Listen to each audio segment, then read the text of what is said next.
بسم اللہ الرحمن الرحیم۔ معزز سامعین گرامی قدر، آپ کے سامنے وہ الفاظ، وہ اسماء، اسم اعظم، وہ وظائف، وہ باتیں رکھ رہے ہیں کہ جن کو پڑھنے کے بعد انسان اللہ رب العزت کی بارگاہ میں فریاد کرے تو اللہ رب العزت اس کی دعا کو ضرور سنتے ہیں۔ ان میں سے ایک اہم دعا ہے جو آپ نے پہلے دیگر میرے وظائف میں ضرور سنی ہوگی، لیکن آج خاص طور پہ دعا کی قبولیت کے حوالے سے اس دعا کو لے کے آئے ہیں کہ امام بخاری نے حضرت عبادہ بن صامت کے حوالے سے نبی کریم صلی اللہ علیہ وسلم سے روایت نقل کی ہے کہ آپ صلی اللہ علیہ وسلم نے فرمایا، جو شخص رات کو بیدار ہوا، یہاں پہ جو آپ کے سامنے پہلے وظائف رکھے وضو کر کے سونے کی فضیلت وغیرہ وہ نہیں ہے، جو شخص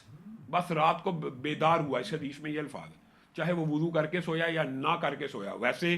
ہماری ٹریننگ اور تربیت یہی ہونی چاہیے کہ ہم وضو کر کے سوئیں، اور رات کو جب کروٹ لی ہے پوری آنکھ کھل گئی ہے تو اس کے منہ سے، یہ میں نے آپ کو پہلے بھی کہا، یہ ٹریننگ اپنی تربیت کریں، جب بھی آنکھ کھلے یہ الفاظ منہ سے نکلیں۔ وہ الفاظ کیا ہیں؟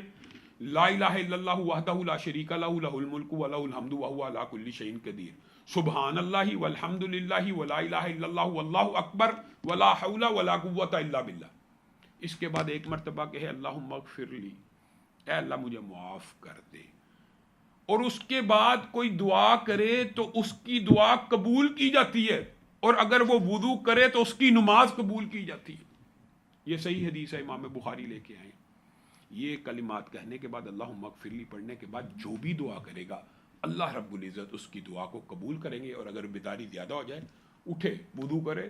نماز کو قائم کرے تو وہ نماز ضرور بھی ضرور اللہ رب العزت قبول فرمائیں گے۔